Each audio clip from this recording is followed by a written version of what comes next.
മറ്റ് സഹപ്രവർത്തകരായിട്ടുള്ള ആളുകളും രേവതിയും ഉണ്ട്. എൻ്റെ സുഹൃത്തുക്കൾ തന്നെ ഇപ്പോൾ ആക്ടേഴ്സായിട്ട് നിൽക്കുന്ന ആൾക്കാരുണ്ട്, നിലവിൽ കയറി വരുന്ന ആൾക്കാരുണ്ട്. ഇദ്ദേഹത്തിൻ്റെ ഒരു ഹോട്ടൽ പണ്ട് മാമാമിയ എന്ന് പറയുന്ന ഒരു ഹോട്ടൽ ഇയാൾ ഓൺ ചെയ്തിട്ടുണ്ടായിരുന്നു. പണ്ട് ഇപ്പോൾ ഉണ്ടോ എന്ന് എനിക്കറിയില്ല. ആ ഹോട്ടലിൽ വർക്ക് ചെയ്യുന്ന എംപ്ലോയീസ് സ്ത്രീകളടക്കം ഞാനിത് ഫസ്റ്റ് റെസ്പോണ്ട് ചെയ്ത സമയത്ത് അവരെനിക്ക് പേഴ്സണലി മെസ്സേജ് അയച്ചിട്ടുണ്ടായിരുന്നു ഇയാൾ ചെയ്ത അപ്രോച്ചുകൾ. പല ഫാക്ടേഴ്സ് കൊണ്ട് അവർക്ക് മുന്നോട്ട് വരാൻ പറ്റുന്നില്ല. വീട്ടിൽ സപ്പോർട്ട് സിസ്റ്റം ഇല്ല, മേ ബി മാരീഡ് ആയിരിക്കാം, അവരുടെ കുറേ വിഷയങ്ങൾ പേഴ്സണലി കുറേ മാരീഡ് ആയതുകൊണ്ടൊക്കെ തന്നെ കുറേ പ്രോബ്ലംസ് ഒക്കെ ഉള്ളതുകൊണ്ട് തന്നെ അവർക്ക് മുന്നോട്ട് വരാൻ കഴിയുന്നില്ല എന്നുള്ളതാണ്. അപ്പം ഇഷ്ടംപോലെ എൻ്റെ ഫ്രണ്ട്സ് ആണെങ്കിലും എനിക്കറിയുന്ന കുറച്ച് ചേച്ചിമാരാണെങ്കിലും ഒക്കെ ഇദ്ദേഹം അതെല്ലാം അവർ ഷെയർ ചെയ്യുന്ന എങ്ങനെയാണ്, വിത്ത് എവിഡൻസ് സഹിതമാണ്. ഇയാൾ അയച്ച അക്കൗണ്ടിൽ നിന്നിട്ട് അയാൾ മെസ്സേജ് അയക്കുന്ന കാര്യങ്ങൾ ദ സെയിം അക്കൗണ്ട്, അയാൾ എനിക്ക് അയച്ചിരിക്കുന്ന സെയിം അക്കൗണ്ടിൽ നിന്ന് തന്നെ വേറൊരു കുട്ടീനെ അപ്രോച്ച് ചെയ്തിരിക്കുന്നതും എൻ്റെ കയ്യിൽ ഉണ്ട്. ഇതെല്ലാം നമ്മുടെ കയ്യിലുണ്ട്. ലൈക്ക് ഇയാൾ വാട്സപ്പ് ഇതൊക്കെ യൂസ് ചെയ്താണ് ഒരു സമയത്ത് നമ്മളെടുത്ത് സംസാരിച്ചത്. ഉണ്ട്, എൻ്റെ അടുത്തുള്ള കാര്യങ്ങളെല്ലാം എൻ്റെ അടുത്ത് അപ്പോഴും ഇപ്പോഴും വെച്ചിട്ടുണ്ട്. ഞാൻ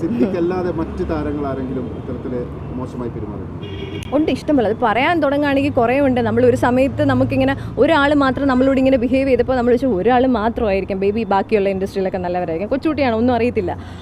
നോക്കുമ്പം ഓരോരോ ആൾക്കാർ നമ്മളോട് ബിഹേവ് ചെയ്യാൻ പോകുന്നു. എന്തെങ്കിലും ഒരു ഫിലിം ഓപ്പർച്യൂണിറ്റി വന്ന ആദ്യം നമ്മളോട് ഇതാണ് ചോദിക്കുന്നത്. ഞാൻ കുറച്ച് നേരത്തിന് മുന്നേ പറഞ്ഞിരുന്നു, അടിച്ചു കയറി ആ ഡയലോഗ് പറഞ്ഞ് ഫേമസ് ആയ ഒരാളുണ്ട്, ഒരു ആക്ടറുണ്ട്, മിസ്റ്റർ റിയാസ് ഖാൻ. അദ്ദേഹം ഇതുപോലൊരു എൻ്റെ ഒരു ഫോട്ടോഗ്രാഫറിൻ്റെ നമ്പർ കൺസെൻറ്റ് ഇല്ലാതെ അങ്ങനെ കൺസെൻറ്റ് ഇല്ലാതെ കൊടുത്തു. ഒരു ദിവസം രാത്രി എനിക്ക് ഫോൺ കോൾ വരും. ഒരു ഫോൺ കോൾ മാത്രമാണ്, അതിന് ശേഷം അയാളെ പൊടി പോലും ഇല്ല. ഒരു ഫോൺ കോൾ വന്നിട്ട് ഇയാൾ വൃത്തികേടിങ്ങനെ അഴിച്ചു വിടുകയാണ്. ലൈക്ക് നിങ്ങൾക്ക് പിന്നെ സെക്സ് ചെയ്യാൻ ഇഷ്ടമാണോ, നിങ്ങൾക്ക് എന്ത് പൊസിഷനാണ് നിങ്ങളുടെ ഫേവറേറ്റ്, ഇങ്ങനെയൊക്കെയാണ് അയാൾ ചോദിക്കുന്നത്.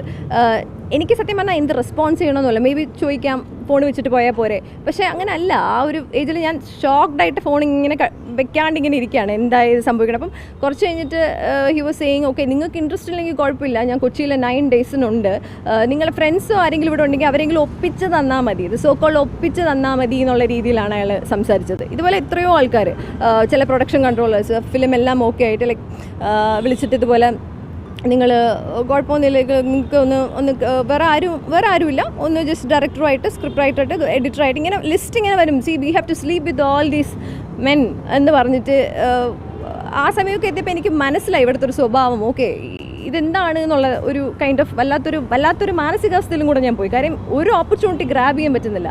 നമ്മളൊരു ഓഡിഷൻ എടുക്കുന്നു, നമ്മളെ ടാലൻറ്റ് കാണുന്നു, ഈ ക്യാരക്ടറുമായിട്ട് അവർ സിമിലർ ഓക്കെ മാച്ചാണ്, അവർ സെലക്ട് ആവുന്നു.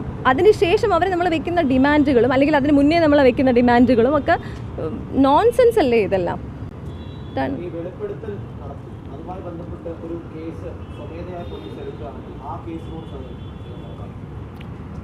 എനിക്ക് ഇപ്പോൾ അത് പറയാൻ പറ്റില്ല. കാര്യം ആ സമയത്തുള്ള ഞാൻ പറഞ്ഞ പോലെ ആ സിസ്റ്റം എനിക്ക് തരുന്ന സെക്യൂരിറ്റി എത്രയാണെന്നുള്ളത് എൻ്റെ വളരെ ഇമ്പോർട്ടൻറ്റ് ഫാക്ടറാണ്. കാര്യം ഇനി എനിക്ക് ഒരു തരത്തിലുള്ള റിസ്ക്കും എൻ്റെ കരിയറിൽ എനിക്ക് കൊടുക്കാനില്ല.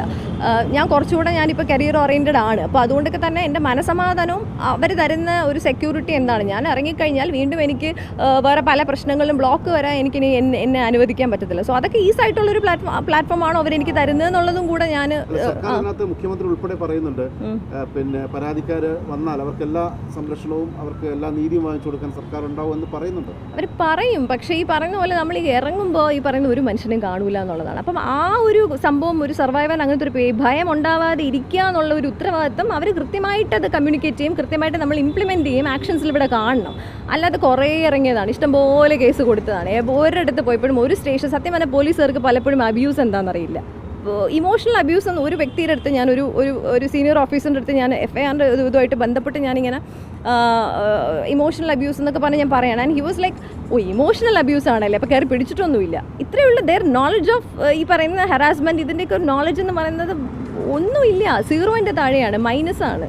രേവതിയുടെ വെളിപ്പെടുത്തലിൻ്റെ അടിസ്ഥാനത്തിൽ ഇപ്പോൾ സ്ഥാനം പോയത് ചെറിയൊരു കക്ഷിയല്ല, അമ്മ പോലുള്ള സംഘടനയുടെ ജനറൽ സെക്രട്ടറിക്കാണ്.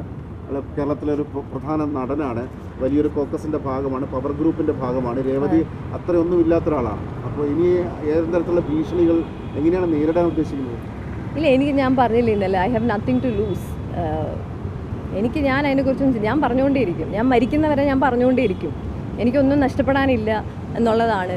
ഒരു മനുഷ്യർക്ക് നടക്കരുത്. കാര്യം ഒരു സമയത്ത് അത്രയും നിഷ്കളങ്കമായിട്ടാണ് നമ്മൾ ഡ്രീം ചെയ്ത് വളരെ പാഷൻഫുള്ളി ഇതിനകത്ത് വന്ന ഒരു നല്ല സമയങ്ങളുണ്ടായിരുന്നു, മനസ്സിലായില്ല. ആ സമയങ്ങളൊന്നും പോയിന്നോ ഞാൻ ഇവിടെ നിന്ന് പോയിന്നോ ഒന്നും പറയുന്നില്ല. പക്ഷേ ഒന്ന് ആലോചിച്ച് നോക്കൂ, നിരന്തരം കേട്ടോണ്ടിരിക്കുന്ന ക്വസ്റ്റനാണ്, അയ്യോ ഇപ്പോൾ സിനിമയൊന്നും കിട്ടാനില്ലേ, ഇപ്പോൾ ഫിലിമിലൊന്നും ഇല്ലേ. ഒരു ആർട്ടിസ്റ്റ് ഇത് നിരന്തരം കേൾക്കാന്ന് പറഞ്ഞാൽ it's not good, mentally good. അപ്പം അയാൾ എന്ത് തന്നെയാണോ, അയാൾക്ക് എന്തെല്ലാം നേടിയോ, അയാൾ നല്ലൊരു ഹ്യൂമൻ ബീങ് അല്ലെങ്കിൽ അയാൾ എന്ത് നേടിയിട്ട് എന്ത് കാര്യം. അയാൾക്ക് അയാൾ വലിയ സംഭവമായിരിക്കാം, എനിക്ക് അയാളൊന്നുമല്ല. ഞാനൊരു സർവൈവറാണ്, എനിക്ക് അയാളൊന്നുമല്ല. എന്നെപ്പോലെ പല സർവൈവേഴ്സിനും അയാളൊന്നുമല്ല. അയാൾ എത്രയോ അവാർഡ് കിട്ടട്ടെ, അയാൾ എന്തെങ്കിലും മഹാനടൻ ടാഗ് കാണട്ടെ, അയാളെ സ്വഭാവം ശരിയില്ലെങ്കിൽ അയാൾ എന്ത് ആക്ടറായിട്ട് എന്ത് കാര്യം, ഒരു കാര്യമില്ല.